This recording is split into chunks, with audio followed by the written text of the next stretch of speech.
set of our 4th podcast interview for Local Presence, and this is very exciting today because we've got more than one interviewee. And who have we got, Ollie? We are privileged to have 3 local authors. We welcome Peter Best, we welcome Glynis Smy, and Dave Evans. Welcome, guys. Thanks for coming on. Thanks for having us. First of all, why don't you each tell us a little bit about yourself? Ladies first. Glynis. Why should I go first? Because I'm a lady. Okay. Here we go. I was born in Dovercourt, Harwich, in the year... and I have recently returned 18 months ago after doing 8 years in Cyprus. And it was in Cyprus where I found I could write books, and it was in Cyprus that I had time to write books. And then my life changed when my father passed away, and I've found myself now living back in Dovercourt with my mother and my husband, and it basically enjoying walking where my next novel is based upon, and just enjoying life back at home again, I suppose. So I've got 3 children. They're all doing things in the world themselves, and I've got a little granddaughter and another little one on the way. So life's good, and here I am, a novelist back in the UK, which is great. Something quite exciting. Peter? Yeah, well, what can I say about myself? Yeah, I'm a little bit like Glynis. I spent a little bit of time away from the UK. I actually lived in Germany for a while. My wife's German, and we just were. She wanted to go back to Germany just to push on her occupation as a doctor. She's a ear, nose and throat specialist and a local GP. And yeah, we had to go back to Germany to sort of push on with like her career as such, which was great. I loved it there. Then yeah, we came back to the UK, and lucky enough, I found quite a bit of like time on my own hands, and I felt as though I've always been able to write. And everybody actually said, well, you do something, and so actually went on and started writing. Like sort of great. When we came back from Germany, which was absolutely fantastic. Yeah, we lived in Wiltshire for a while, which absolutely loved it there. And we once again decided to up sticks and moved here to Frinton-on-Sea. Brilliant. We've been here about 10 years now. Absolutely love it. Fantastic. Place to live. Excellent. Dave? Yeah, I'm originally from Edinburgh, and my wife's from Wakefield in West Yorkshire, which is where my crime series is set. I've worked abroad a couple of times, and I've been involved in the construction industry for a long time. And in 2012 I decided to take the risk and pack the job in and try and do some proper writing. Initially I've been living in tendering for over 20 years, and when I first came here I joined a creative writing night class in Clacton, and from that one of the exercises started me off on the first book, or the first draft of the first book, and about half a dozen of us decided that we'd set up our own little writing group, and over the course of the next 2 years I had that incentive to not let them down every week and just keep going, and eventually I finished the first draft, and I'm now halfway through the first draft of the third book, so it's something that I've thoroughly enjoyed doing, and hopefully I can get something out of it. Brilliant. So, why don't you tell us a little bit about the genres that you all write in, and why you like those genres, and why you like to write those novels? Well, yeah, start with Peter. Yeah, I write fiction, suspense thrillers, because that is what I absolutely love reading, and I honestly do think you should write what you love reading, and yeah, so that's why I go for that, and yeah, that's about it really. That is why I write thrillers, because I absolutely love them. I love the excitement of them, the suspense, and I actually love creating characters and putting them into situations where they're in a bit of a spot of bother, and sometimes, not always, it's how, I love writing about how to actually get out of out of that trouble, you know. But Yeah. as I said, they don't always get out of that trouble. That's the No. thing, you know. That's cool. That's brilliant. Yeah. What are you, Glynis? I write historical novels, and you could add with that with a twist. I write romance, but I'm not particularly nice to my female characters, and I'm a very strong female character-based writer. And I love the Victorian era, and I can remember seeing my great-grandmother pull out a Victorian gown when I was a child, and that piqued my interest, and off I went from there. And it just seemed a natural thing to do. And with my first novel, I had seen a programme about Jack the Ripper, and obviously with the era that it was set in, it again piqued my interest. And I started having ideas and creative moments based around it, and off I went from there. And that's the genre that I enjoy reading. Although I have found other genres since becoming a writer, because I've met so many fantastic people and just have to buy their books, like you have to buy a book. So yes, but my genre is historical romance. But the first two do have a slight thriller twist to them as well. Okay. Yeah, I like the sound of that twist. That's brilliant. Yeah. What about you, Dave? Yeah, I write crime fiction, and basically, as Peter said, you know, you write what you enjoy, and I think I'd like to think that comes across in the writing. So people like Ian Rankin with his Rebus series, Peter Robinson with his Banks, Gordon Ferris, who I've just bought a book across the road a few minutes ago, and I just enjoy that sort of genre.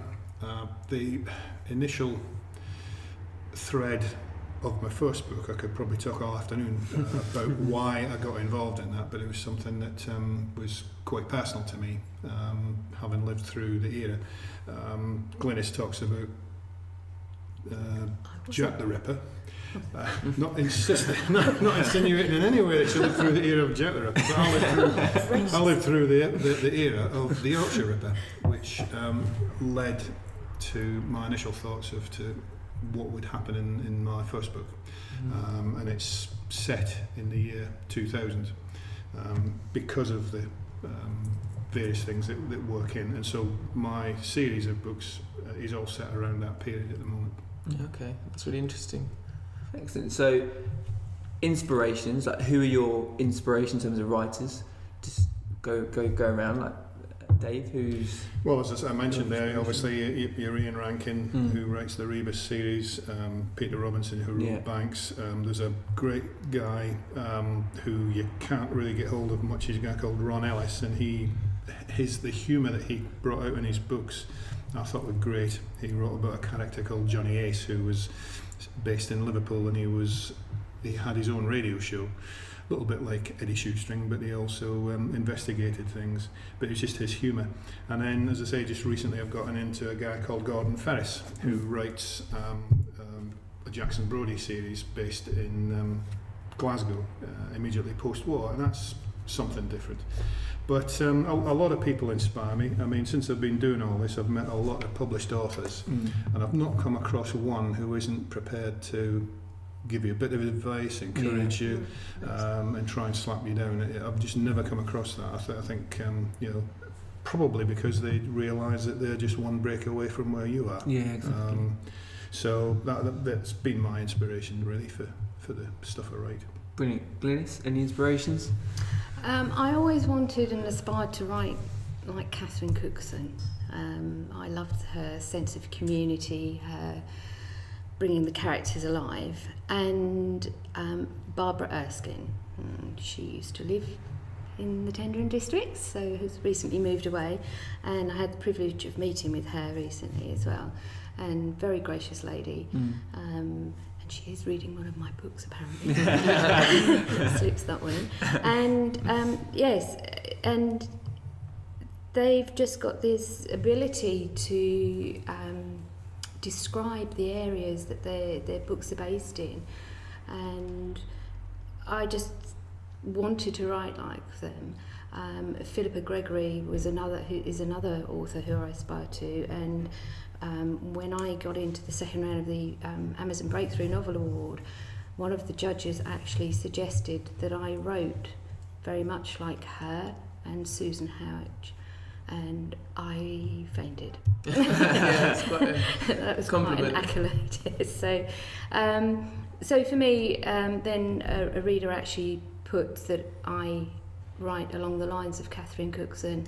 So I felt very, very, very blessed, I think, with those words.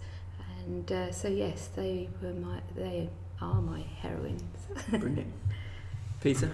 Yeah, if I was to say inspiration as an author, I would go for an American author called James Sheehan. To me, he writes really, really well. The reason why I'm going to nominate him as an inspiration as such, a lot of writers actually say stories have got to have like a start, middle and an end. I know that sounds fairly obvious, but there's a meaning to that, and his stories simply have got that, what I would class as an excellent narrative arc. They're absolutely brilliant. I absolutely love him to bits. But what I think is like really good about him, he puts twists into novels where you don't expect them. A lot of people put the twist where it's meant to be right at the end. He knows what the rules are and he knows when to break them. And I think that is absolutely brilliant, and I've took a lot of inspiration from that, because I do put twists in my stories when people don't expect them, and a lot of people have come up to me and thought, oh, I didn't expect that to happen. And I think, that's good. So yeah, I do get inspired by his writing, but I also get inspired by, like lots of people that I meet along the ways over the years, people that I talk to, just like listen to their own stories, and what have you, people that's been through like sort of various troubles of like whatever, people that's been in a disaster, just things like that, just generally talking to people, and sometimes you can actually put their like sort of experiences into a book, into a novel, so I do get inspired by lots of people and places as well, because I've travelled a little bit and I've been to some absolutely fantastic places around the world, and a lot of atmospheric places, and you just have to put those like into a book somewhere, so I get a lot of inspiration from lots of places. It's great. Fantastic. Cool. So how many books have you each written, and where can people get a hold of a copy if they're interested? From my point of view, I'm a little bit frustrated at the moment, because I had followed Glynis's route through self-publishing and had my first book on ebook, and that was Trophies, which came out in 2012. But my second book was fortunate enough, called Torment, to be shortlisted for last year's Crime Writers Association Debbie Dagger Award. And following that, I managed to secure myself an agent, literary agent. And at the moment, she's trying to pitch the books to mainstream publishers. So as part of that, I was told to withdraw the books from sale that I have. So at the moment, nobody can read any of my books, and I'm just waiting for some news on whether or not she's been able to secure a publishing deal. But the thing, again, with that, even if she got a publishing deal today, it's probably going to be 2016 before they'd even appear on the shelves, because the publishing industry is like that. But we shall see. And as I say, I've got the third one halfway through. So I've got a fair body of work, but at the moment it's just frustrating that I can't get that out there. So we will eagerly await for news on when and where. I'm sure I'll be delighted to come along and talk to you when that does happen. Definitely. Please do. How about you two, Glynis? Well, I have 1, 2, 3, 4. Lost count there. 3, 4, how many? No, I have 3 books out, and they are available on Amazon. And as David said, I'm a self-published author, and the first book I wrote ticked along and thought that would be it, and then I had an idea for another book. But whilst I was writing that, I was receiving feedback from the first, and readers were inquiring about a character and would I write more about that particular character. So I then had a sequel on my hands to write. So I have Ripper My Love, followed by Ripped Jeans, which I classify in the Ripper Romance series, if you like. And Maggie's Child is my standalone, and that's not a thriller suspense. And this year I received news that I'd been shortlisted for the Festival of Romance Fiction 2014 New Talent Award. And so I was rather proud, and Thanks. that book was part of the presentation. And in about a week, she whispers, The Penny Portrait will be released, and that is a book that is based in Dovercourt, in Harwich, and in the Tendring area. Brilliant. It also brings in a little bit of Manningtree and Lawford, because the character is an artist, so John Constable is featured a little bit in there. And yes, so that's novel number 4. Yeah. And novel number 5 is on the machine at the moment, so and other projects, but they are available on Amazon. My books, I'm very proud to say, are also now available in Suffolk libraries, which is quite an achievement for a self-published author without an agent. I'm a standalone, and so yes, they, you can buy them from there. Excellent. So, Great. okay. Peter. Yeah, I've got one book out there. It's on Amazon. It's called The Burden of Truth. Right. As I said, it's on Amazon. It's available to download on Kindle. But hopefully from next week, possibly the week after, it will be available to purchase on paperback. Brilliant. Yeah, so yeah, looking forward to that. And hopefully in mid-December, it should be available as an e-book on places like Kobo, iTunes, other places, Barnes & Noble. Fingers crossed that's going to happen mid-December. But Brilliant. yeah, as I said, Amazon is the place where you can actually get it now. And through my own website, you should be able to get it, as I said, from the end of next week. Yeah. And if you do, it'll be a signed copy you can get. Oh, excellent. brilliant, We'll yeah. have to feature on that one. Yeah, well, But, Do you find you sell more books in shops or online? Do you know that? Like, do you get the sales figures, or how does that work? What's the best way to sell a book? I mean, when this was available, what I did was I spoke to Waterstones, who were mostly pretty good. So the store in Ipswich gave me a book signing.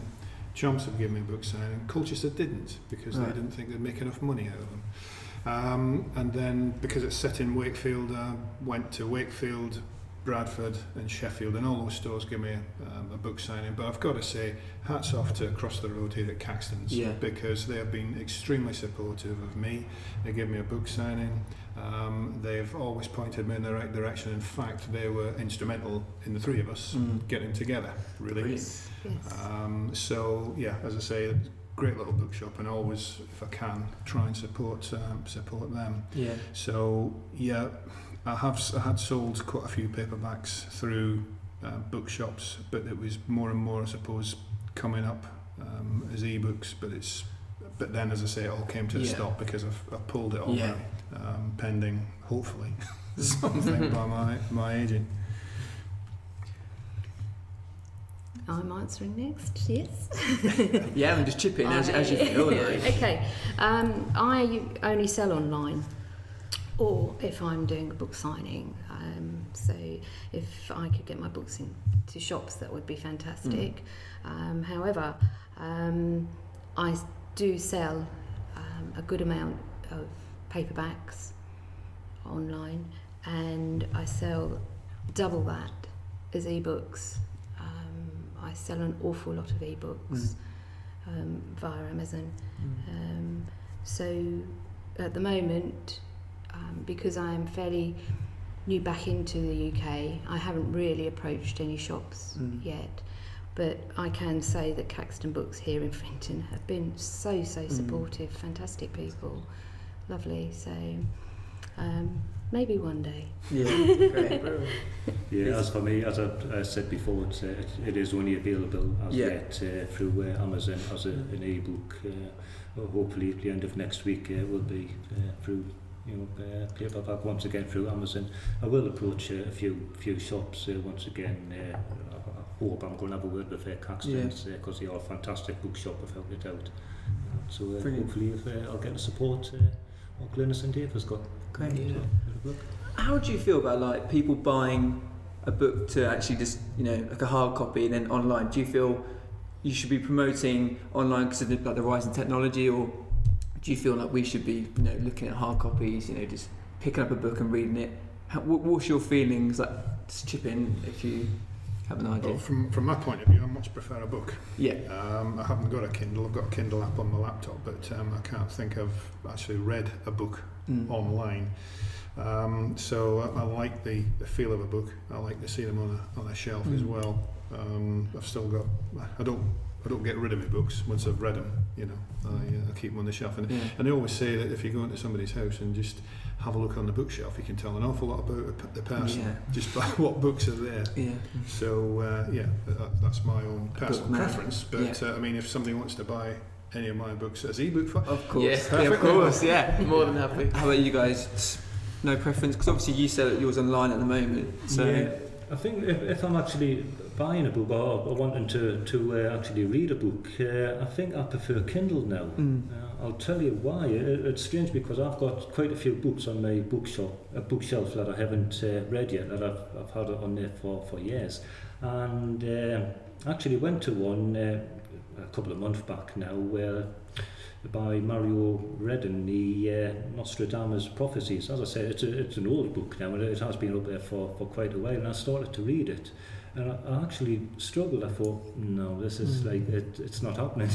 I just could not sort of just grasp actually having a physical book in my hand, and actually downloaded that book on the Kindle and started reading it quite happily on the Kindle. So yeah, for me it's definitely a Kindle. Yeah. But saying that, I still think other people, that's my preference, but I would love if other people carry on, buying real books, because they are fantastic. And if you do see a well-stocked bookshelf, then as what Dave said, you can see what people, the personality and things like that behind them.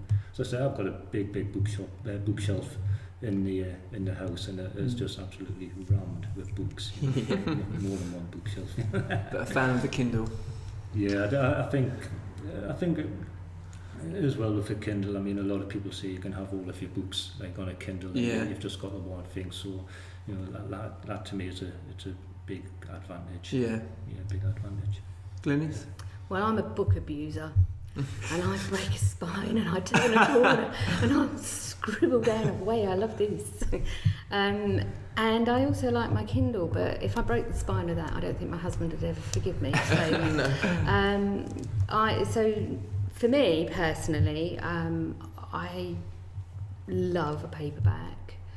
I equally enjoy reading Kindle books. I think there's a place for both.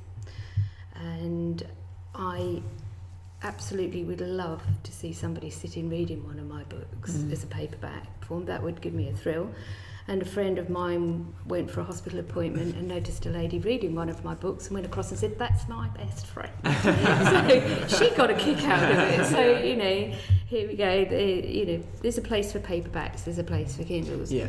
And an awful lot of my readers do say to me, I can't wait for the postman, so I've downloaded it on Kindle, but if I get a paperback copy, will you sign it for me? So I do quite well out of my friends, really, in some cases, because they have both.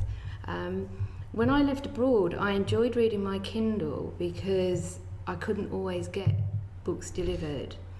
And I actually found it a little easier to see outside reading the Kindle. But during the winter months, I must admit, I really do enjoy curling up with a good book. And as I say, I can't bend the corners on the Kindle or break its spine, so... Yeah, it's helpful. Yeah, so another thing about books, you've got like a lot of bookshops, like small like sort of bookshops on the high street and what have you that do seem to be struggling. Well, they need our support. They need our support. Yeah, absolutely. So that would be a big plus of actually buying like sort of real like sort of books instead of the e-book. So I think the other is surprising aspect to me is as I say, I've come across a lot of published authors in the last 3-4 years. You go into a Waterson's bookshop, and for instance, and I'm struggling to find them. So you need the independents who are going to support perhaps the lesser known authors that are not being given the big boost by the publishing companies, because I'm thinking that there's good writers out there that I know, and I'm thinking that if I go into some of the big shops, I can't get hold of it. They're going to have to order it in for me. So that's just incredible, really. Here's a question that I find interesting. That sounded like I didn't find this interesting, but this is something that you're gonna hold now. Well, you're in a hole. Stop Yes, he is blushing, folks. yeah, but this happens a lot. No. How long does it take you to write a book? I guess it's different with each one. And how many do you have on the go at any one time? Like, do you have like several? Start with you, Peter. The Burden of Truth, that actually took me 5 years in total to write. When I say 5 years, it actually took me 2 years to actually write it and 3 years to perfect it, to what it is now. By the time you write it, leave it alone for a little bit, go back to it, then look at the bits that you don't like and just go over it and over it and over it again, then leave it alone again, then go back to it again and just keep perfecting it till it's 100% perfect. So the Burden of Truth actually did take me 5 years to actually from start to finish. But I know other authors might say, oh yeah, I can knock a book out every year, but then, some people can, and you do get some very, very good books, but that's not for me. I like to take my time with things and, get the finished product just right. Do you let other people read it? So you might put it down and think, okay, I've got this, but you might need someone else's input, or is it just you who reads it and perfects it? Oh no, I'll get quite a few people to actually read it. I think because you do actually read a book, when you're writing it and you're reading it over and over and over again, you get blind to your own mistakes. Yes, definitely, because you just learn reading it. So yes, you do need a fresh set of eyes to actually look at that book and say, oh look, that's rubbish, and you look at it again and you think, oh yeah, you're right, so we'll change it. So yeah, you do need a lot of people to have a look at it. And which, when I had finished it and I thought, well, that's it, everything's okay, I actually gave that book out to quite a few people just to ask like sort of general feedback and what have you, and it was amazing, the different amount of like sort of positive things that came back on it. Everybody generally liked it, but everyone actually like sort of come back with just that little bit of advice, like oh, why don't you change this, why don't you change that, that I didn't find very, very good. And so you have to like take that away, then once again change it, then so you have to really do give it to a bit of a process. And of course the editor like sort of does the final editor, Glynis? My first one took me 4 years, and because I, contrary to what David thinks, didn't live in the Victorian era, I have to do an awful lot of research. I did not say that. I have to do a lot of research. So research takes a lot of the writing time period as well. So the first one was 4 years. My others now have been 18 months. And I tend to find that I have a long period of pure research with no writing and note-taking and inspiration finding, and then I knuckle under. And it has worked out roughly at 18 months to publication. I've noticed a pattern coming, so yes, that's one of the things. I've got, for the first time ever, 2 books on the go at once. I've never done this, and I'm also in the middle of a short story which is completely out of my genre. Whether anything will happen with that, I don't know.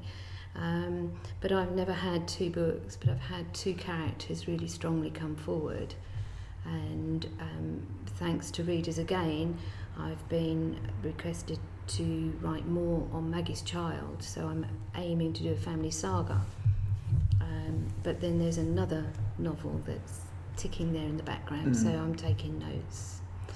There's a lot going on. Yeah. A lot. Do you find there are times where I've heard it referred to as writer's block? Do you get these times where you can't seem to get the words on the pages and you just need to take a break from it? Or I wish I did get writer's block and get the housework done. No, Okay. I don't get writer's block. I don't allow writer's block to come in. If I feel that I am stagnating, I'll get up and go for a walk, or I'll browse through picture books, Victorian hit books. The pictures quite often give me more inspiration. Or I'll write 2 or 3 words and turn them into a poem, because I write poetry as well. So, and I'll turn them into poem, but by the end of the poem it's another scene for another novel. So I try and write my way out of it. yeah, that sounds really good. Yeah, it's interesting you say that, because I think different people handle that problem, if you like, slightly differently. I've heard it said, and I think it's good advice, is that you never write everything that's in your head when you come to an end of a session. So, like, say tonight, and I'm writing a chapter in this book, then I'll think, okay, but tomorrow I'll need to do this, that and the other. Never do that, because that always gives you something to pick up on when you next sit back in front of the computer screen. And the other thing that works for me is that if I do come to a point where I'm thinking, I don't know where I'm going to take this, or I've got to get there, but I don't know how it's going to happen, is go back and start the editing process. And by the time you've edited your way back up to where you are, you tend to find that you've got the inspiration and the ideas to take it forward. Go back to the time periods. I mean, that initial first draft of the first book took me a good 2.5 years to do, but I was working full time, like probably Peter was when he was doing his first draft. But I'm now up to draft 8 of this book, you know, because certain things happened in between. I've left it alone for a while, lost interest, then gone back and thought, you know, this isn't too bad, and picked it up again. The second book probably took me about 18 months. Again, I'd started the beginning of the second book a long time back, and again left it alone, but picked it up, but started to write it. And then this third one, I reckon, is probably going to take me about 18 months. I know your big writers like your Rankins and Val McDermott and people like that can do one in a year, but that's their professional living, you know. That's what they do, and they can get into that. But I did see an interesting programme again on Ian Rankin the other year, and you think, how does he knock out a first draft of a book in 2 months? But when the camera zoomed in onto the manuscript, you thought, yeah, that's how he does it, because he has little footnotes all over the place, like leave another clue here in the second draft, or expand on this and this. And you think, that's great. He just knocks out the story, which I think you've got to do, because there's a hell of a lot of work in the refining and redrafting of it. You know, I mean, by the time you come to, even these guys, they're talking third draft before they send it off to their agents, because they've worked on it so much. Cool. It just shows you how much goes into it. Like, oh wow. Can anyone write? Anyone can write. I think Can anyone write well? If you read, then you can write.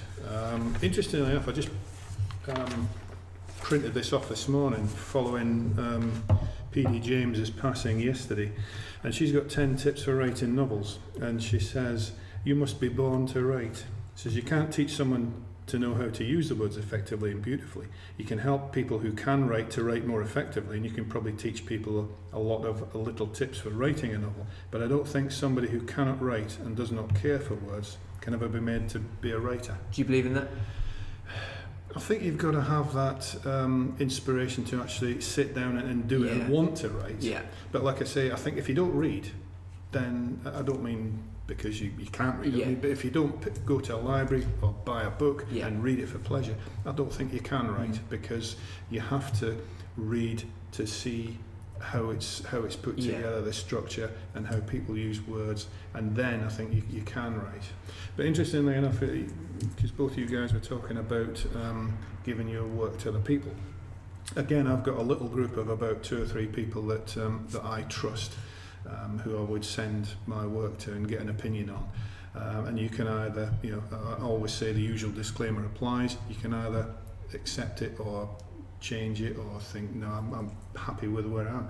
But both these people, PD James and this is Sophie Kinsella, both say don't talk about the book while you're writing it, which, perhaps it works for people who've actually made the big stage, if you like. But I think if you've got a little group of people whose opinion you trust, I think that's worth quite a lot, really.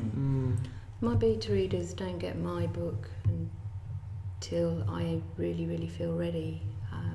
I love my beta readers. They really feed me back snippets. But I can't.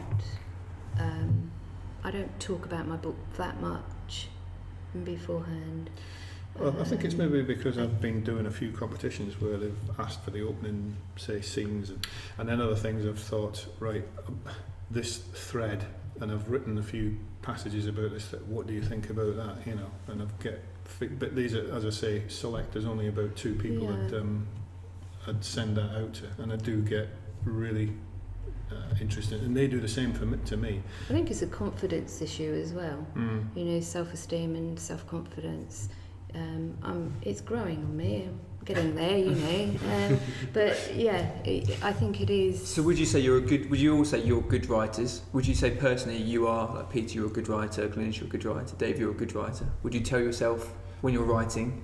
Yeah, I think we do, but because it's such a solitary occupation, it's not a lonely occupation, it's a solitary occupation, and I think sometimes you think, well, and you get knockbacks. Yeah. The problem is that publishing is so subjective.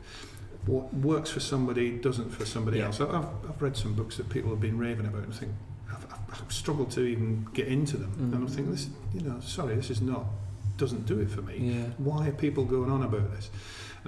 So as I say, it's very subjective. And you get these little periods where you start to doubt yourself. But that's why you need 2 or 3 really good friends that will pick you up and say, no, come on, this is really good, this works. Don't be so down on yourself. And I don't know what happened if all 3 of us were in that same trough at the same time. We'd probably all go and hang ourselves. But you do need that little balance where somebody will turn around and say, come on, have faith, it will work. I have people tell me I am a good writer. I think I've got a very good imagination. I'll leave it there. Good way of saying it. Peter? It is really hard to actually say it to yourself, oh yeah, I'm a good writer, I'm a bad writer. Sorry, what Dave said before as well, it's other people that look at your work and they make the decision whether you're a good writer or not, but it's also opinions. Some people say, yeah, this book is really, really good, and you can give it to somebody else and they're going to say, oh, this is pathetic, this is utter rubbish. You can't please everybody. No. Everyone's different, and that's fine. A lot of people I dare say if some people read a crime book, they may think this is utter garbage because they just don't like crime books. It's simple as that. A lot of people might even read my book and think, well, no, this is not very good, because of whatever. It's not the type of book that they enjoy reading. So, I think other people should, anyway, judge your own writing. Your writing, but certainly I don't think I should judge my writing. It is up to other people to make that decision. Yeah. And it sounds like you've all got the passion about what you're writing about to believe in. You have to be passionate. You've really got to really want to do it. And it was funny because I was asked this question yesterday: what qualification does a writer actually need? And I think the only qualification that a writer actually needs is to actually just have a determination to like sort of just, you know, and a self-discipline to actually just get on there and keep going till you actually get it right. Yeah. You know, and you know, it is frustrating. You know, sometimes things don't go very well, and you know, we mentioned before writer's block. You know, I do suffer from it. You know, and I can be looking at a blank computer screen and think, oh God, what am I going to write next? And it just sometimes it just doesn't come. But you know, you've got to have that like sort of, you know, mental stability in your own head and just say, right, come on, get going, give yourself a kick up the backside, and then just get on with it. Yeah. That's a qualification I think a writer does actually need. You know, and of course what Dave said before, you have to really love reading. You have to love books. Yeah. You know, to be able to write, you have to read. I think the other thing I learned as well, because I've attended quite a few of these writers' conferences, which is great because you get the opportunity to mix and mingle with agents and publishers and actually present your work to them and pitch it. And the thing I learned is that I could be going along to these things to various agents, and an agent would say to me, well, yeah, this might work have you thought about perhaps expanding this character, change that, do this. And I could go away and spend 6 months rewriting it to suit that particular agent, and then come back and they still didn't like it. So very quickly I thought, well, no, that's not my challenge. My challenge is to find somebody in the industry who likes the work as it is. And fortunately I've got a few people that do like it. Yeah. So that gave me the encouragement to keep going, really, and that was vitally important, because you know, a few times a few years ago I could quite easily just have folded up the laptop and just walked away. Yeah. But I've kept going because of that encouragement I've had from people within the industry. Yeah. Glynis, is it hard to make a living from being a writer? I get a bit more pocket money than I did a little while ago, I will say that. I can't say that I'm at the point of making a living, but I am a little step further on the ladder, as I say, for a bigger pocket money purse than I was 18 months ago. And that's thanks to the UK readers, because they really have sucked up Maggie's child. And I have a feeling that the more I write and the more books that I have out there, then the more I will earn, because that appears to be the case. Each time I produce a new book, my sales figures rise, and then they stay on a steady pattern, and they fund me to go to conferences, to meet other authors, to meet friends who I've never met when I was sitting in Cyprus, who were supporting me from the UK and from America, and various other countries around the world, Australia, and some of them flew back to the UK, and I was able to go and meet them, and it was just a nice feeling to know that my books were funding my new career.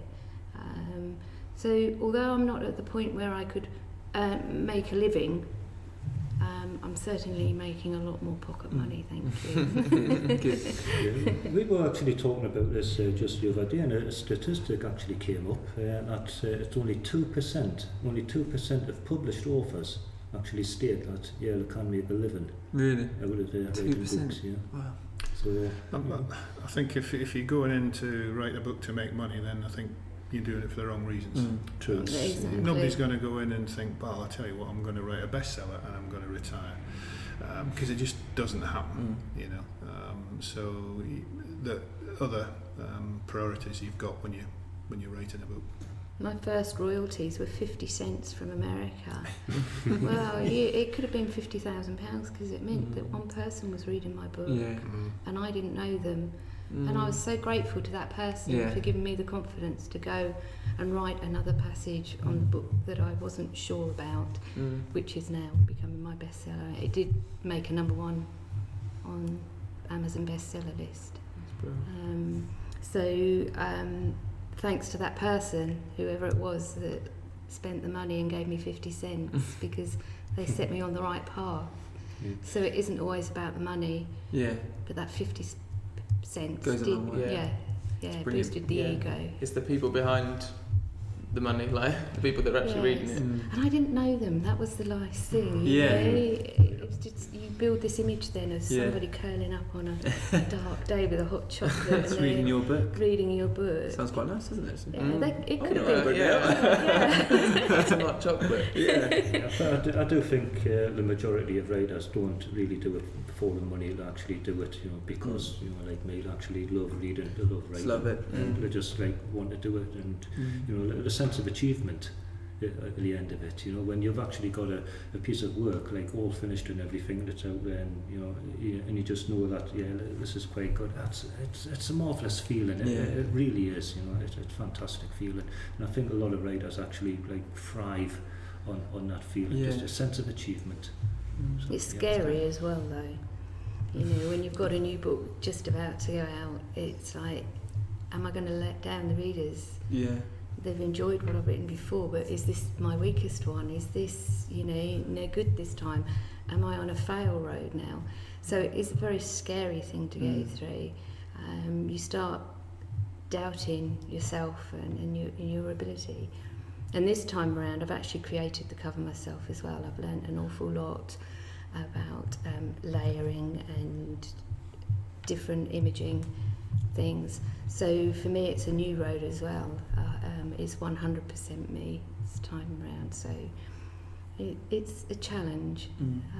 So yeah. It's exciting though, isn't it? It sounds really, really exciting to be in that game of like publishing and It is. getting your material out there. Without a doubt, it is an exciting, passionate sort of thing to get into.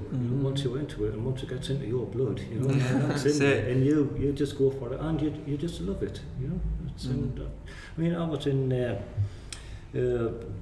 was in a WI hall in Chorleywood in London, and it was a lovely little place, and there was loads of what we call self-published independent authors there, and they were all everyone was very, very passionate about the work, and they all had the little stalls with a pile of books on the stalls, but the atmosphere, it was really just absolutely fantastic, because everybody in that room was just so passionate. And you had people going up into the corner and sort of reading for 5 minutes or whatever, just sort of out of the books, and everybody sort of took time and listened to them and took everything in. Brilliant. And it was absolutely brilliant. So they all had a passion for it, and and I think if you can get that and get it into your blood, then It's the world out there now for independent authors, which there is a new name now for us, and that is author-publisher, because there's a lot of words, indie author, indie this,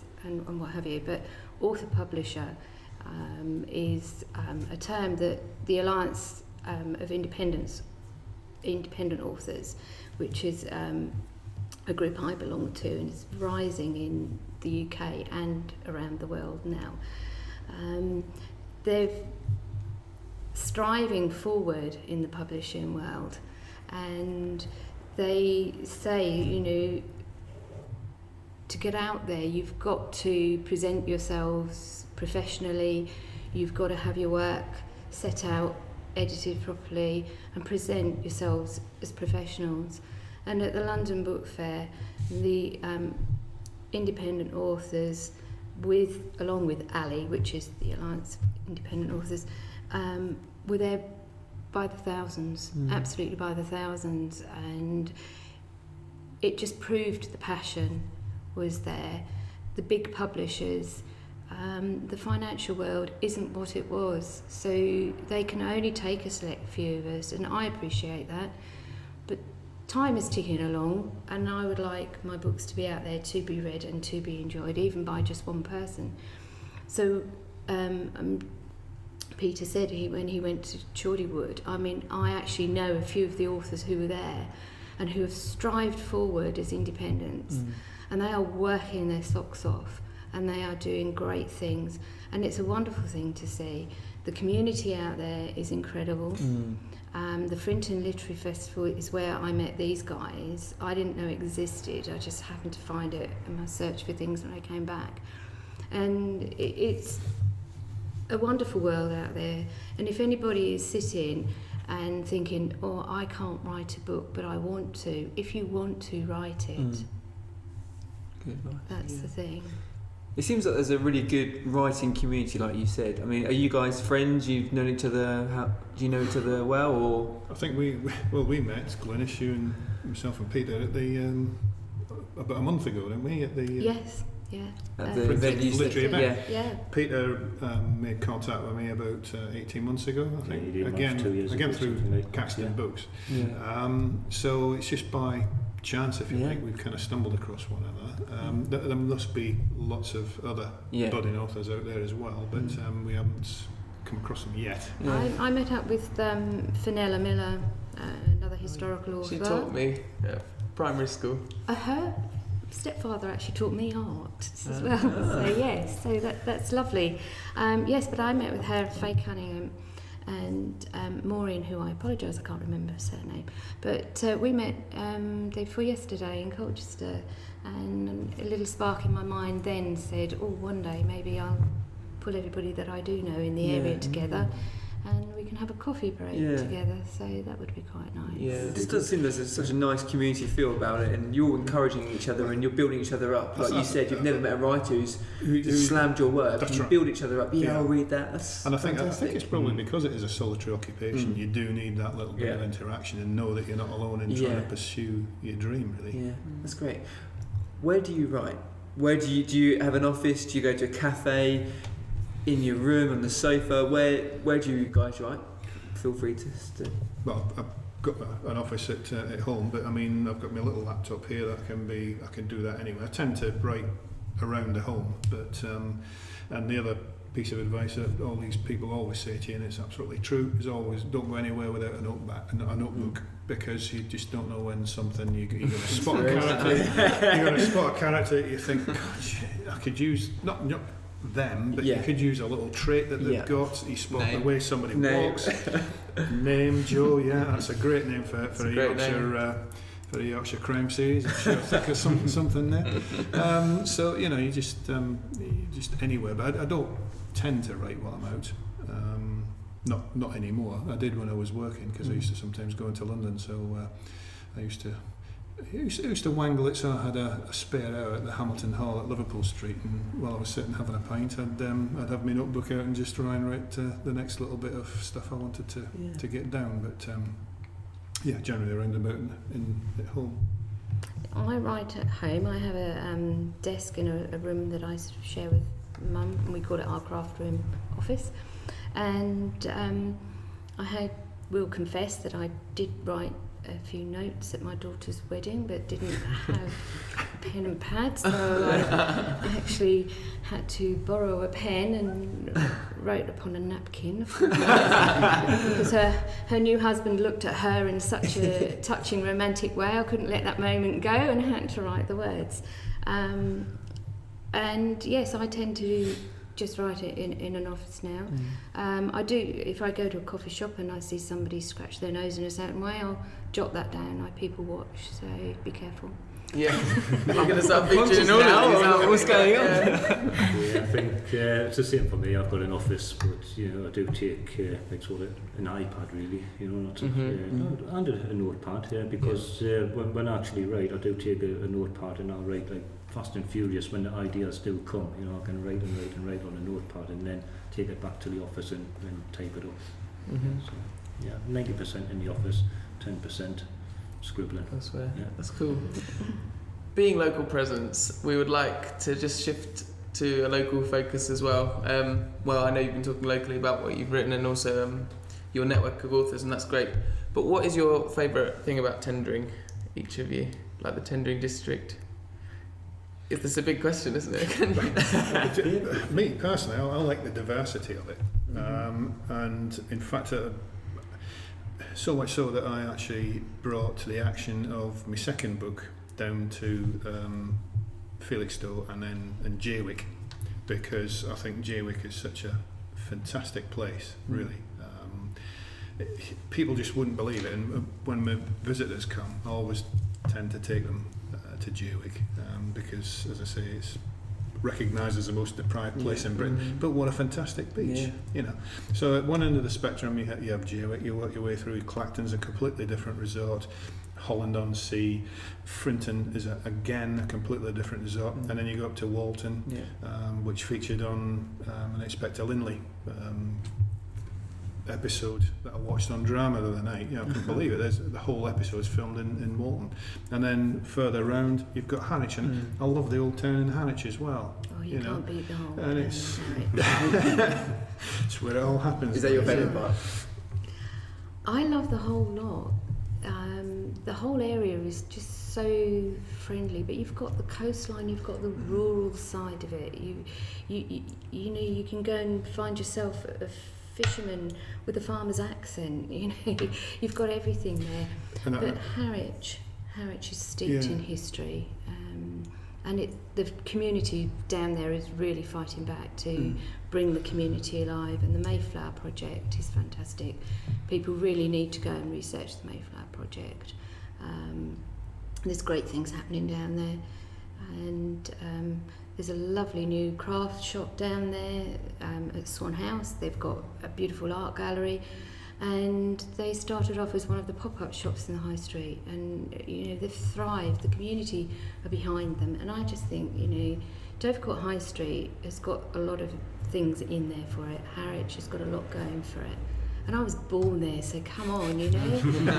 It's a place to go. And the other thing as well, before I forget, is it's got its own little microclimate, which is far better than anywhere else round and about. Sunshine St Joseph Coast. is the driest place in the country, for instance. Yeah, the Sunshine Coast. As I say, no matter where you go, if you come this side of Colchester onto the Tendon Peninsula, it's always that little bit better.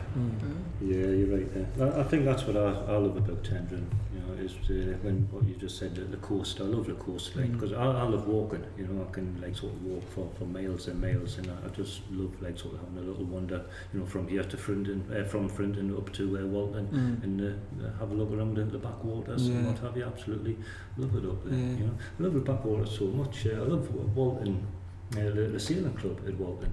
And that's actually featured in my book, the Walton Sailing Club, as well as the backwaters. I'm not going to give anything of the plot away, but one of the characters actually does like a little bit of a sailing jaunt from Walton. He does go into the backwaters. Obviously, I'm not going to give away the plot, and I'll not tell you what happens, but you know.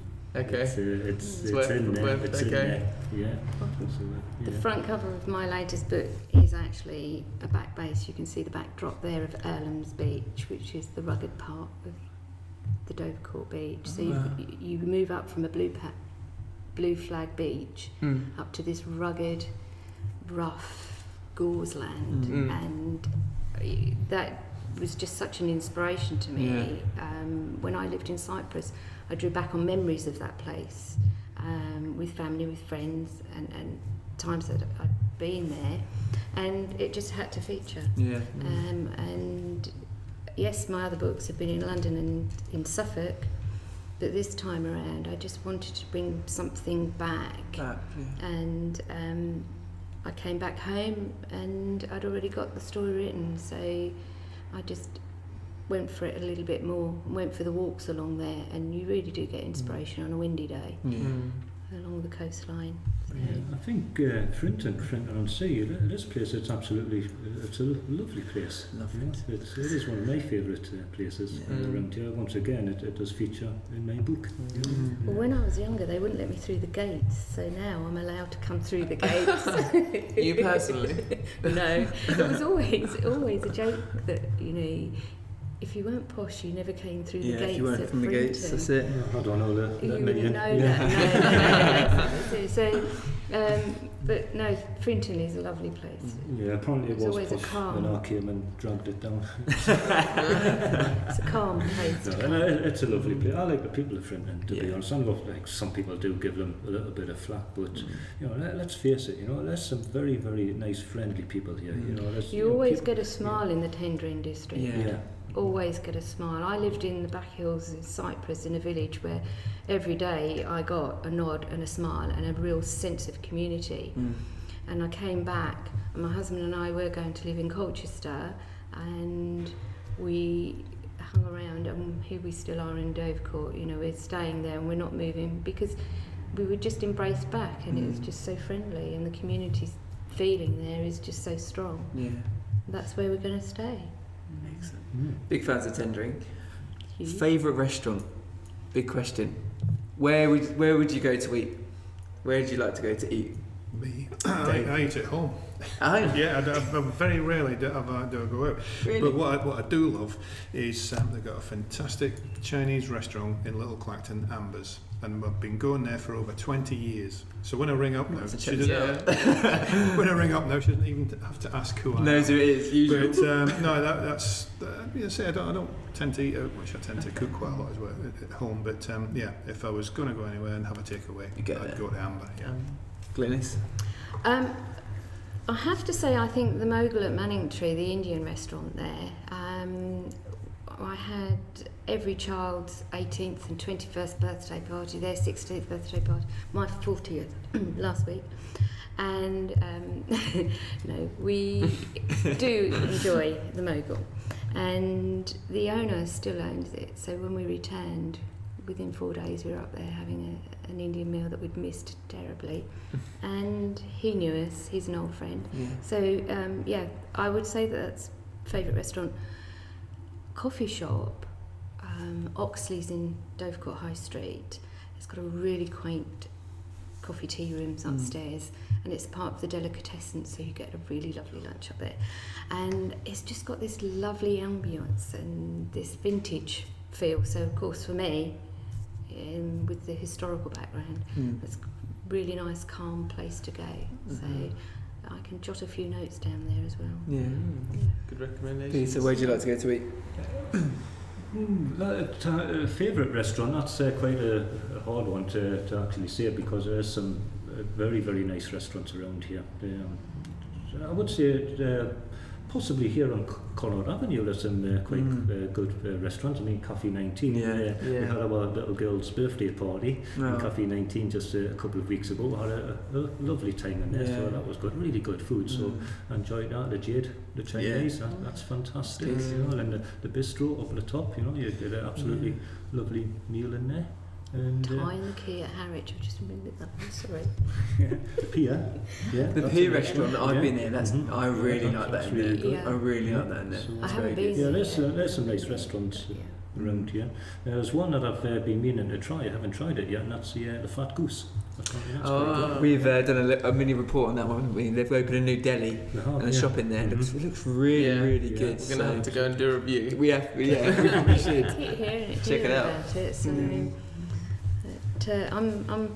some of the ones that I used to go to have gone now, you see. Yeah. So I've got the great adventure of eating out again and finding new ones. So, That's a nice adventure to be on. Definitely. Yeah. I've been recommended the new Belfield hot soup and bread on a cold day down at Harwich. So I'm heading that way. But I've got to echo Peter's comments about Cafe 19, because again through Caxton's they very kindly got me a gig at the Supper Book Club back in February, and that took place over there, and the food was excellent. That's nice. They are very good. Really there. nice. We like evening. Cafe 19. Oh, Yeah. one for me to try then.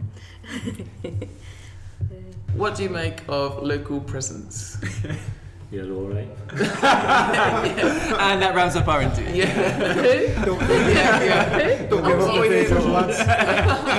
I'll tell you what it is, guys. I'll take my hat off to you, because I actually think you're doing a really fantastic job. You know, about what you're doing, like putting the smiles back onto the people if they're tendering. It's absolutely fantastic, and you're doing it just for the love of it, aren't you? So, hey, 10 out of 10. You know. So, Cheers. That's good. Very much so.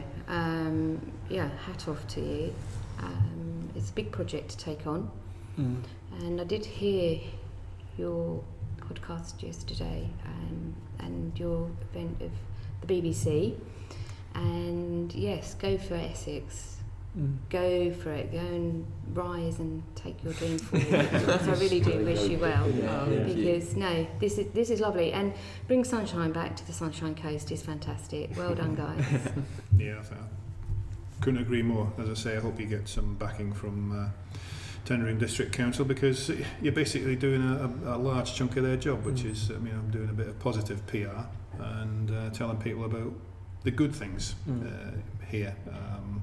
So yeah, and I think it's a change for people to hear positive news for a change rather than all the negative stuff that goes on. And there is a lot of Very good much so. goes on in tendering, and more power to you. Thank you. Very kind words. Yeah, thank you so much. I'm glad we put that question in. Yeah. Okay, final question. What is your catchphrase? Do you have one?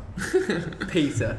Live, laugh, love. You've got to live, you've got to laugh, and hey, throw a bit of love in now and again. Like we were trying to remember. We were trying to. Yeah, because you put that in one of your messages, and we were trying to remember what it was. I like that. We keep quoting it at each other, but misquoting it actually. Anyway. Like it. Couldn't remember it all. Mine, I tend to say, what is writer's block? Housework.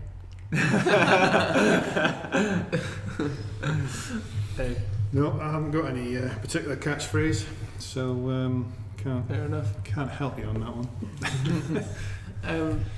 Well, thank you all so much, Thank obviously, you so for coming in. So just to recap, we've got a crime series hopefully going to be coming out soon. I hope so. As I say, I think at the moment it's in the hands of my agent, and I'll let it run till early part of next year and then make a decision then. But I think as Glynis was alluding to there, publishers are so loath to take a risk. They want something different, you give them something different, so they don't better take a risk because it's not the same as what they might sell.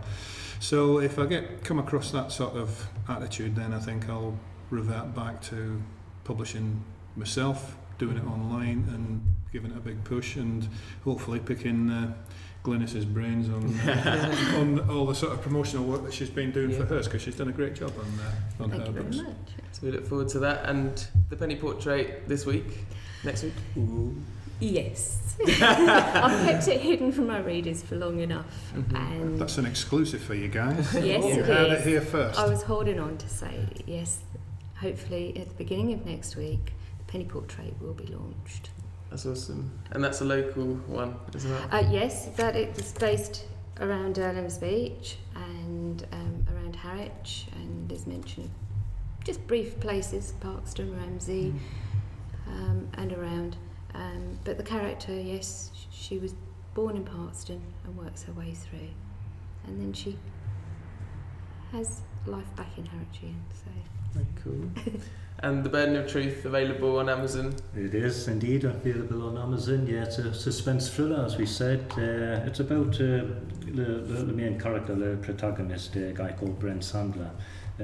He nearly loses his life on the Herald of Free Enterprise, and after the disaster, he just sort of thinks about his life, you know, and how he's going to move forward in his life, and he then wants to live life to the full.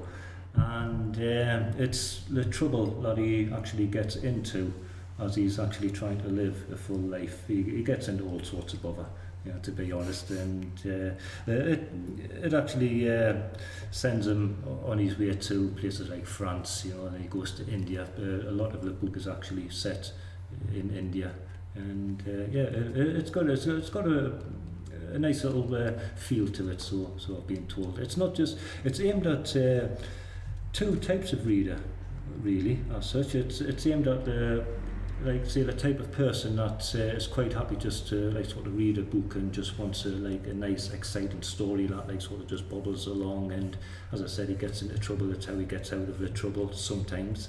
And it's also aimed at the reader that just wants that little bit extra out of a book, that, you know, just wants to know like sort of why he thinks the way that he's thinking, and, you know, it's just that it goes that little bit deeper. There's lots and lots of hidden messages in the book. They're not so deeply hidden where you can't find them. You know, every message can be found. It's got one main message and quite a few smaller messages that might need just digging that little bit deeper to find them, but they're not, you don't have to dig too deep, you know. So yeah, that's it. Burden of Truth on Amazon. Brilliant. Guys, thanks so much for coming in. Thank you for having Thank us. you. It's been Yeah, fun. it's been an It's absolute been fun. pleasure. Yeah. Good luck. Thank you. Thank you.